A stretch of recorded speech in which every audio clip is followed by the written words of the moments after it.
What an outright outrageous liar. MUPPET has claims he warned Twitter CEO before the Capitol riots. Prince Harry has claimed he warned Twitter CEO, Jack Dorsey, about the US Capitol Hill riots the day before they happened. Speaking to Wired, the prince said, "I warned Jack that a coup was being staged on the day before, Jan 5, and I haven't heard from him since." The Capitol Hill riot saw far-right activists violently storm the US Capitol building on January 6. The riot was reported to have gained traction on social media, leading to Twitter to do a mass purge of accounts the following day, including the suspension of Donald Trump's account. The Conversation with Wired, which saw Harry discuss the perils of misinformation on the internet, was part of their Rewired event. The event saw high-profile figures discuss how to build a better future. Harry said, "Misinformation is a global humanitarian crisis." However, he said that the issue is mainly caused by a small number of accounts causing the issues. He said, "More than 70% of the hate speech about my wife on Twitter can be traced to 50 accounts." Prince Harry, the Duke of Sussex, revealed at the Rewired conference today that he had emailed Twitter CEO Jack Dorsey prior to the Capitol riots on January 6 to warn him that his platform was allowing a coup to be staged. That email was sent the day before and then it happened and I haven't heard from him since. Twitter declined to comment. But the incident speaks to how seriously the Duke of Sussex takes misinformation and media manipulation. For him, it's personal.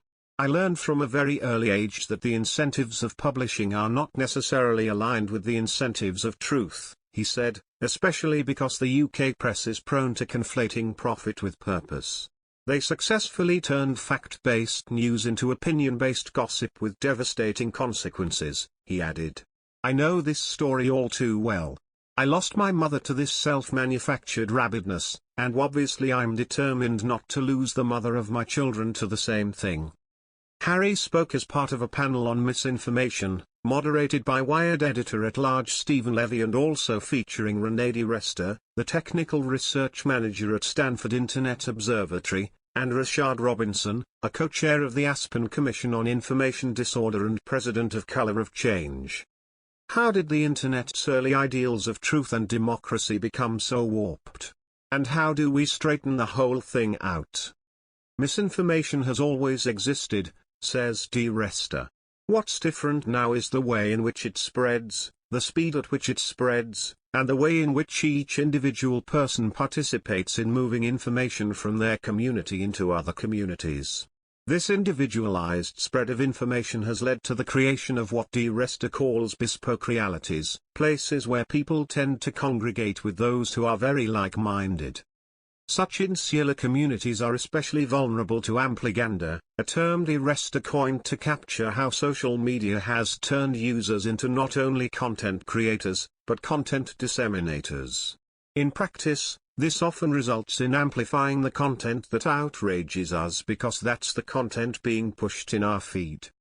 Speaking to the social justice implications of these actions, Robinson says, "The fact of the matter is that inequality, injustice, all these things are not unfortunate, like a car accident.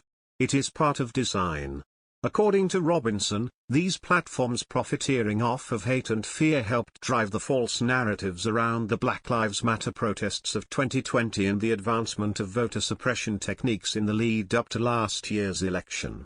He explains, "We have a set of self-regulated companies, and self-regulated companies are unregulated companies. Regulated companies